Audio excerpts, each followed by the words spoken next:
This true crime account may be disturbing to both viewers and listeners. Thus, discretion is strongly advised. This is the story of the 5 most notorious criminals locked up in London in 2024. Their heinous acts have left a lasting impact on their victims and the community.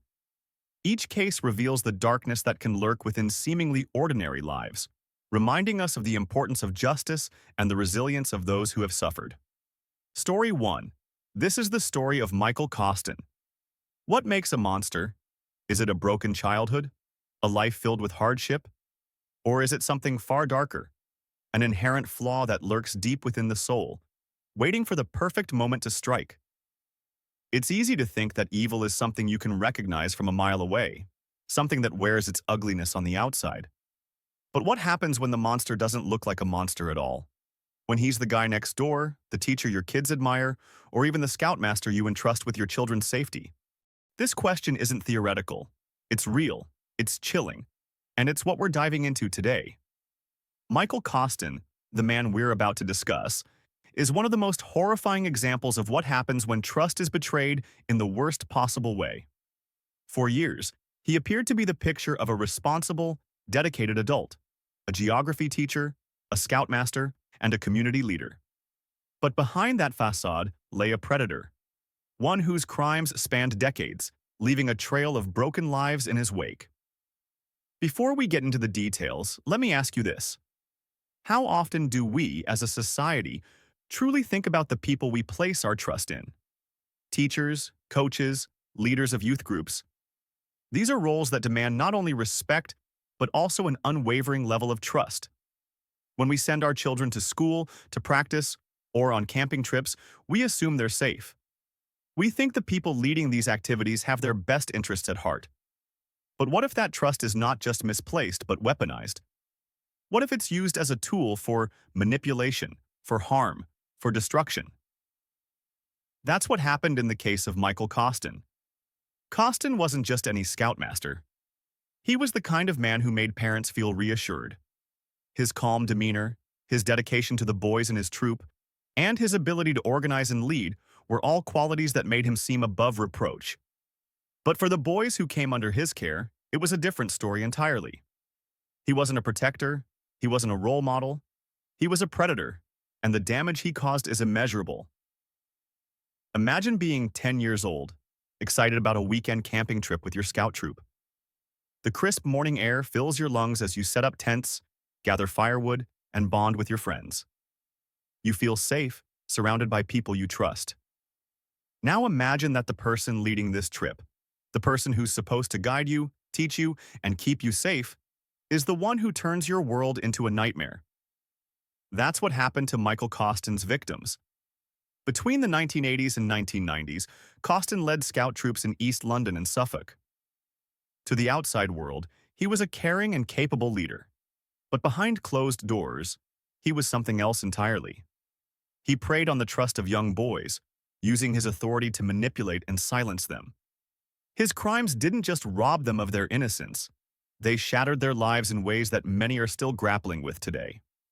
One victim, who was only 10 years old at the time, later described how Costin coerced him into performing sexual acts.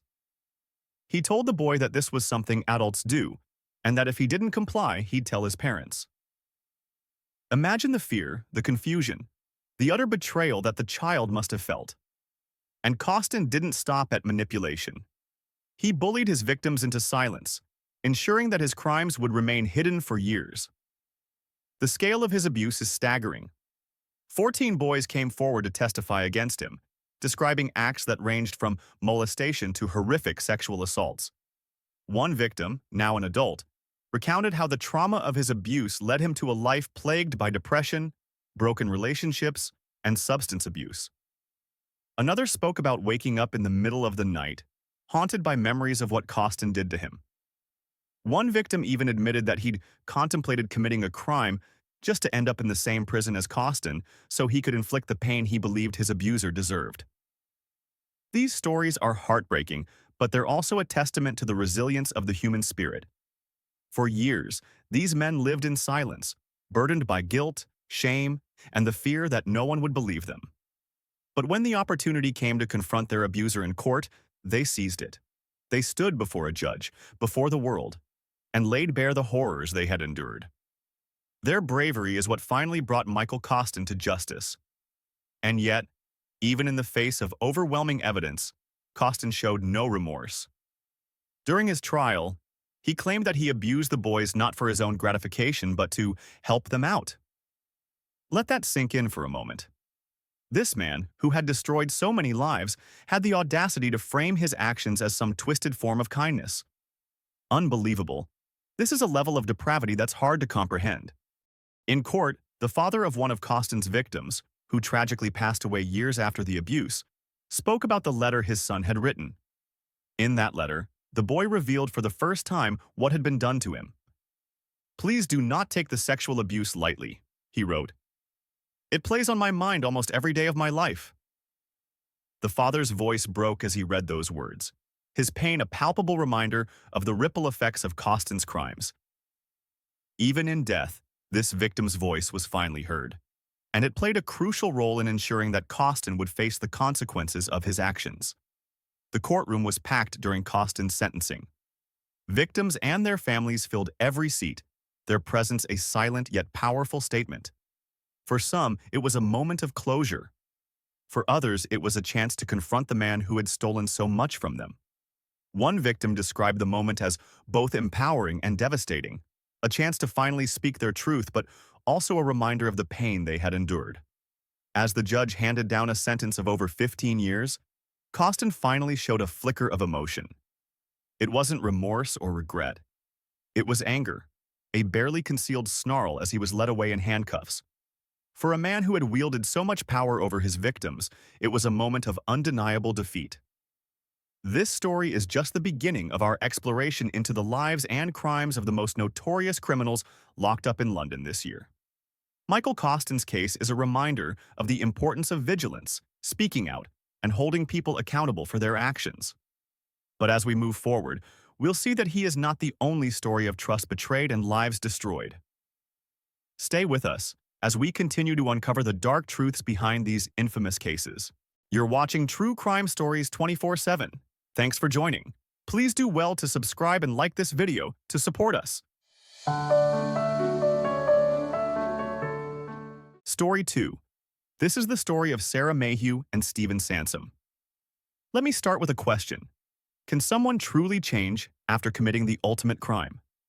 It's a question that strikes at the very core of how we view justice, rehabilitation, and safety. What do we owe the victims? What do we owe society? And what risks are we willing to take in the name of second chances? This story forces us to confront these uncomfortable questions head-on, in a way that is as horrifying as it is tragic. Sarah Mayu was a 38-year-old woman from Croydon, South London. She had her whole life ahead of her, but that life was brutally taken from her in one of the most gruesome ways imaginable. In March 2024, Sarah disappeared without a trace. The last time anyone saw her alive was on the night of March 8th in Sutton, South London. Days turned into weeks, and her family and friends were left in agony, clinging to the hope that she might still be alive. But that hope was shattered on April 2nd when a dog walker made a chilling discovery in Rowdown Fields, New Addington. The walker's dog unearthed what appeared to be a human bone. The police were called, and what they uncovered was the stuff of nightmares. Sarah Mayhew's dismembered remains scattered across the park. Her arms, legs, and head were found nearby, grotesquely severed from her body. It didn't stop there. A month later, on May 21st, her limbless torso was discovered floating in the River Wandle, in Mitcham, nearly 9 miles from where the other remains were found. The brutality of the crime was almost incomprehensible.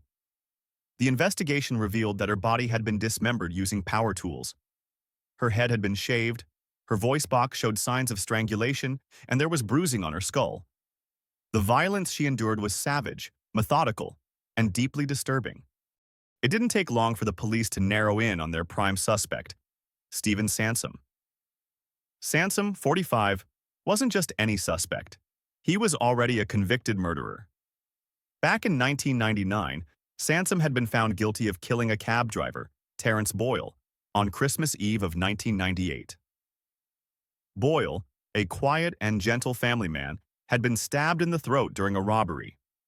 Sansom laughed about the murder afterward, reportedly telling a friend, "His kids are going to have to see him in hospital over Christmas." For that crime, Sansom spent 2 decades behind bars. He was released in December 2019, supposedly rehabilitated and ready to rejoin society. But less than 5 years later, he was arrested again, this time for the murder of Sarah Mayu.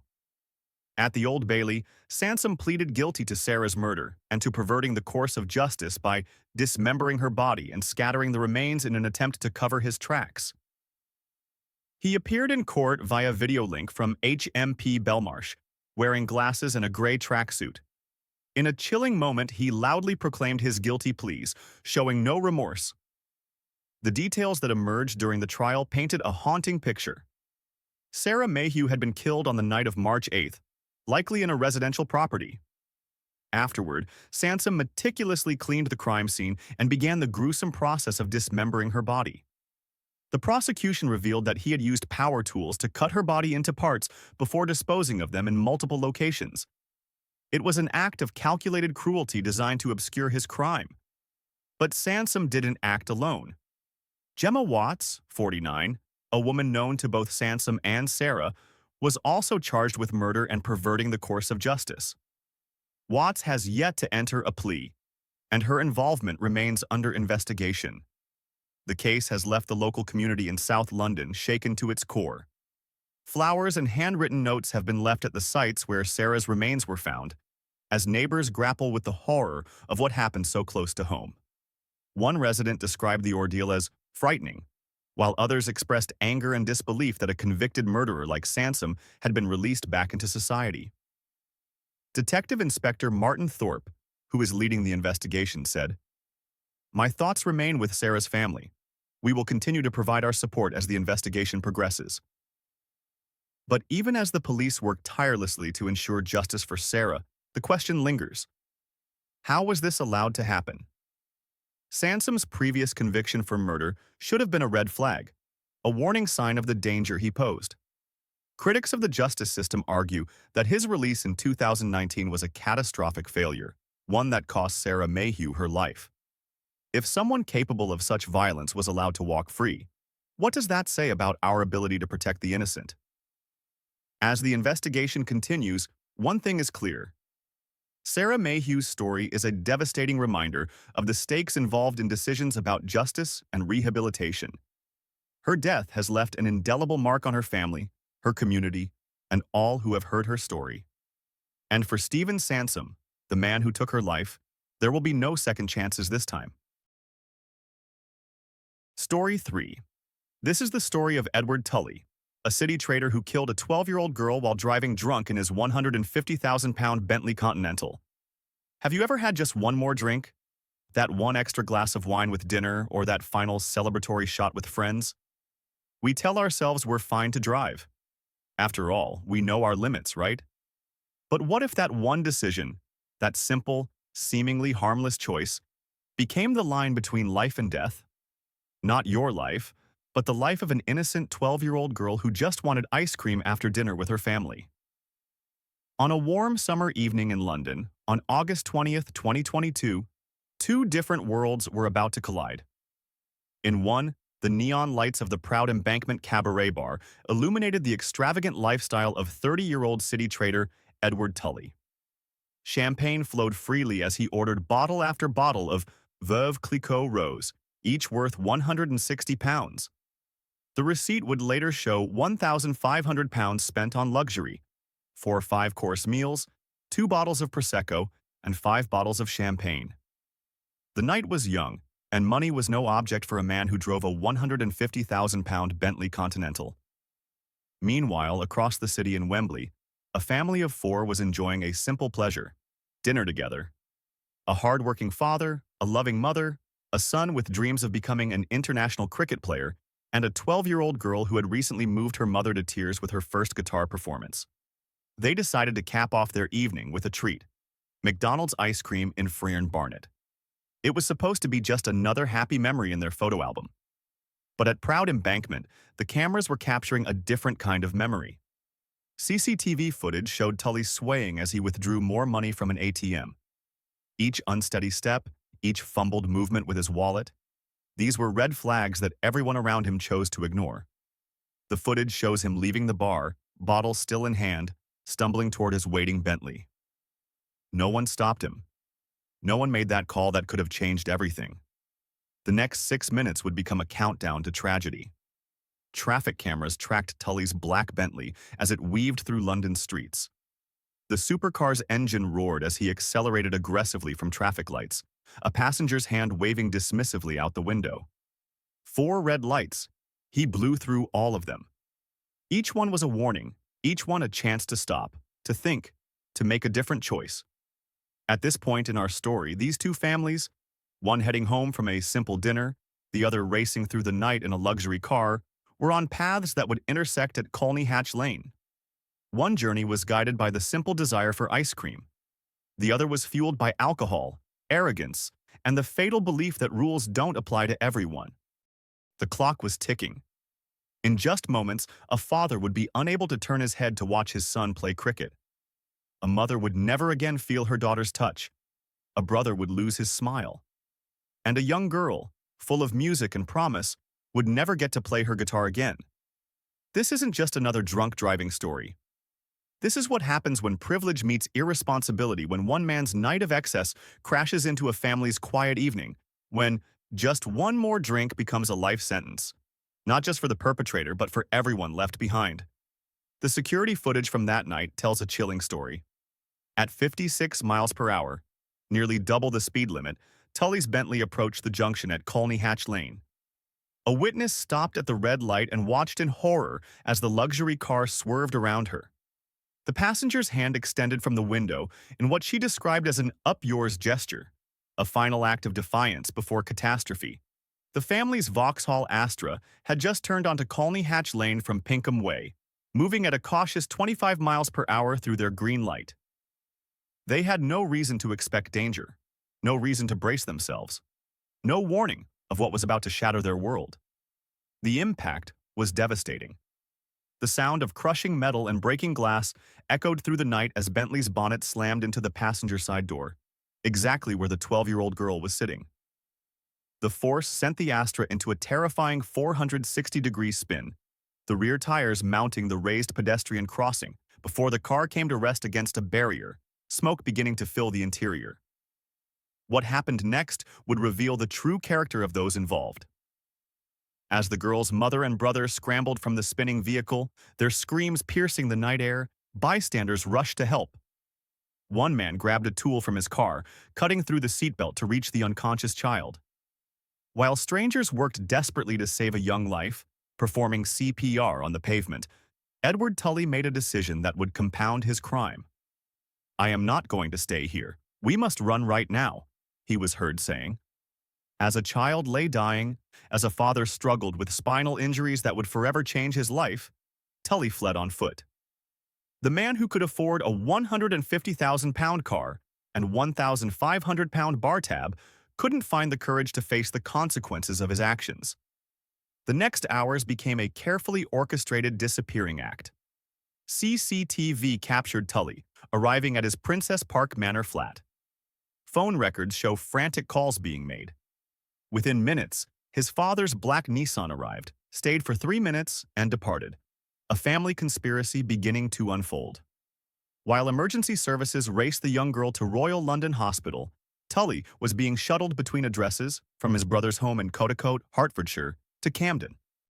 At the hospital, doctors fought to save the 12-year-old's life. The list of her injuries reads like a medical nightmare.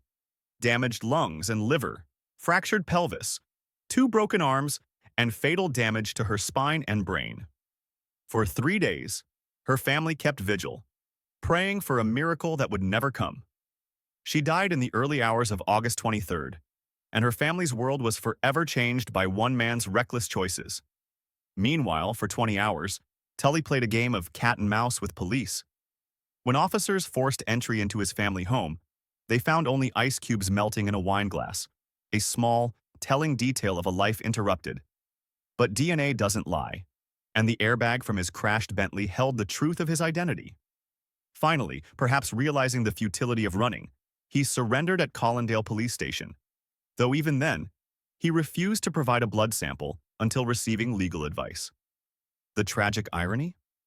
Tully was already disqualified from driving at the time of the crash, having been caught speeding at 47 miles per hour in a 20 miles per hour zone.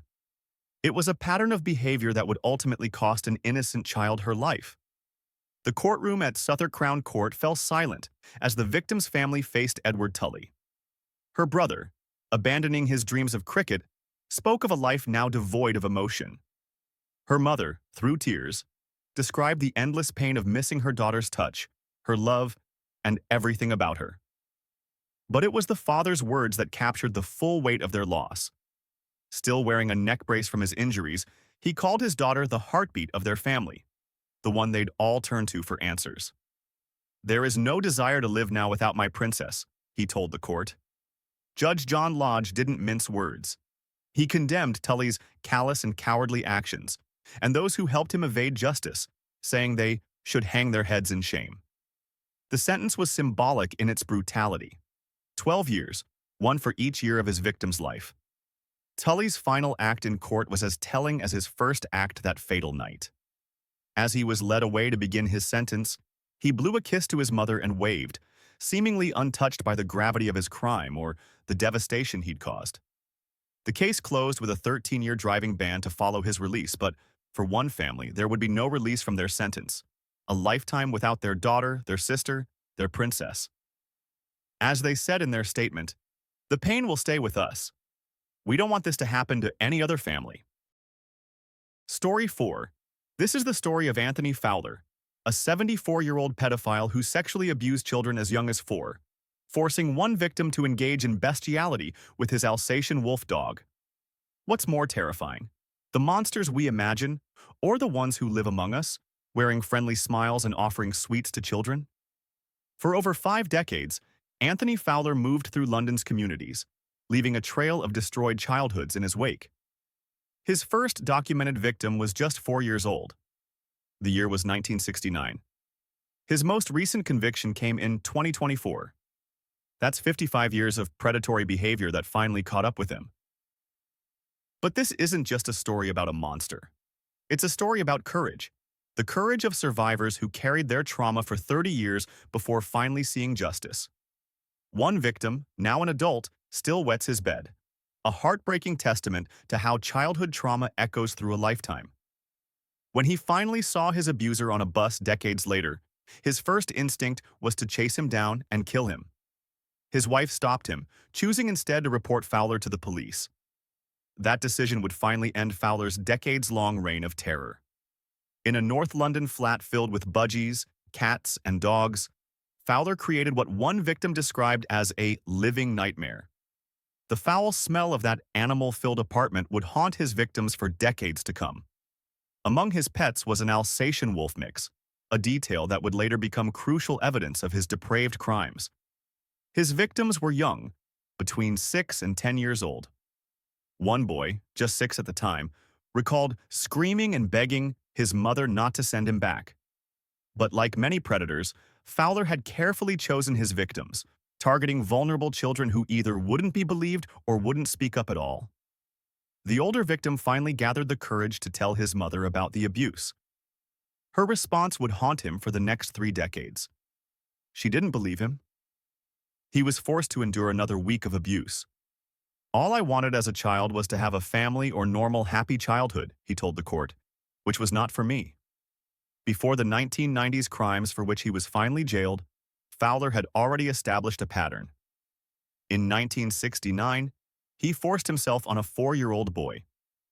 In 1978, he lured another 4-year-old with sweets, taking him to a garage where he molested him. In 1980, he assaulted a 9-year-old boy. Each time, he received only probation orders. The system failed to stop him. By 2024, when he finally faced justice at Snaresbrook Crown Court, Fowler's past had caught up with him. The court heard devastating impact statements from his victims. One man, still suffering from bedwetting 30 years later, faced his abuser directly. I have suffered for more than 30 years. I want my life back. You're lucky. I could have killed you, but I didn't. Throughout the trial, Fowler sat shaking his head at the victim's testimony, displaying the same callous disregard that allowed him to continue abusing children for over 5 decades. His police interview revealed a man living in a world of contradictions. He claimed to be a very nice person who loved gardening and country western music, while simultaneously denying crimes that had already been proven in previous convictions. When questioned about the Alsatian wolf mix dog, Fowler became defensive, insisting the dog would not have allowed it anyway because she's too old.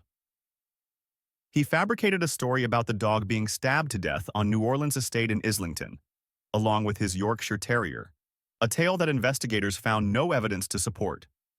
The legal proceedings revealed a disturbing reality about historical sex crimes. Due to changes in law over the decades, some of Fowler's most depraved acts had to be charged under outdated legislation. What would today be classified as rape of a child under 13 had to be prosecuted under historical charges. Even more disturbing, one charge involving his dog had to be dropped entirely because it wasn't illegal at the time. Judge Cohen sentenced Fowler to 20 years in prison, 16 years plus 1 year on license for the most serious offenses against the older victim, and 4 years for indecent assault against the younger victim.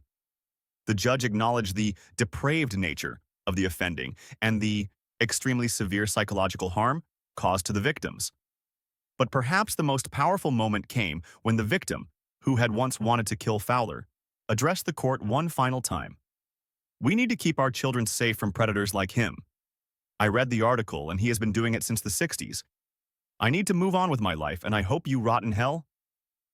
This case serves as a chilling reminder that predators often hide in plain sight and that a child's cry for help, no matter how incredible it might seem, should never go unheard. Story 5. This is the story of Thomas Rogers, a choir master who sexually abused 2 young boys in the 1990s and continued teaching children privately even after his conviction.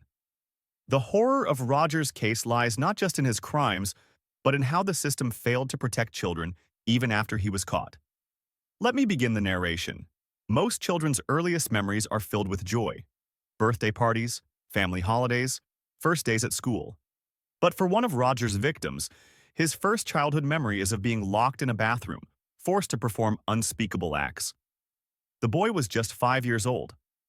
Between 1995 and 1997, Thomas Rogers, then aged 17 to 18, targeted 2 boys aged between 5 and 11. His methods were calculated. As a music teacher and choir master, he cultivated a respectable image that would later help him continue accessing children even after his conviction. One victim finally broke his silence in 2009, confronting Rogers at a time when the abuser was undergoing checks to work with children.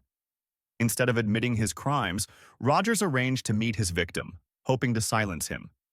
The victim reported the abuse to police in 2011, but inexplicably, the case wasn't followed up. The shameful reality of justice delayed meant that Rogers was able to build a career working with children. He studied music at Kingston University, became a school teacher, and later the musical director of the Horn Church Can't Sing Choir. Even more disturbing, after his conviction in December 2023, while awaiting sentencing, he continued giving private music lessons to children in his home. In the wood-paneled courtroom of Snaresbrook Crown Court, Rogers appeared wearing a black suit, unbuttoned yellow shirt, and, with cruel irony, a piano-themed scarf. The gallery was packed with his supporters, a testament to the double life he'd managed to maintain. The details of his crimes, revealed in court, were stomach-turning. He had forced one child to touch himself, urinated in the boy's mouth, and subjected another to sexual acts that would today be classified as rape. But perhaps the most powerful moment came when his victims faced him. "I hope you are happy and proud of what a monster you are," one victim declared, staring directly at his abuser. "I'm happy I'm a survivor, and I'm proud and hopeful no one will have to go through what I have gone through with you again." The other victim described decades of social anxiety, drug use to cope with shame, and the crushing weight of questioning his own sexuality. Both spoke of how the abuse had poisoned their ability to trust, to form relationships, and to live normal lives. But the most shocking aspect of this case was yet to come. Despite Rogers' conviction, Judge Louise Camille declined to impose a sexual harm prevention order. This meant that upon his release from his 4-year sentence, Rogers would be legally able to return to private tutoring, with no requirement to undergo DBS checks or declare his convictions to his parents. The judge's words were chilling in their inadequacy. In my view, the real punishment on you is the effect on your reputation and your personal and professional life. For the victims who had waited 25 years for justice, this felt like one final betrayal by the system. But they refused to be silenced. Speaking to the BBC after sentencing, one victim said he hoped their story would inspire others to seek justice. The main thing out of this is that anyone who has been harmed, I hope they have the courage to stand up. I stood up and I managed to get justice. This case exposes a dangerous loophole in child protection laws, one that continues to put children at risk even after predators are caught and convicted. These 5 cases paint a dark picture of justice in London's 2024 criminal landscape.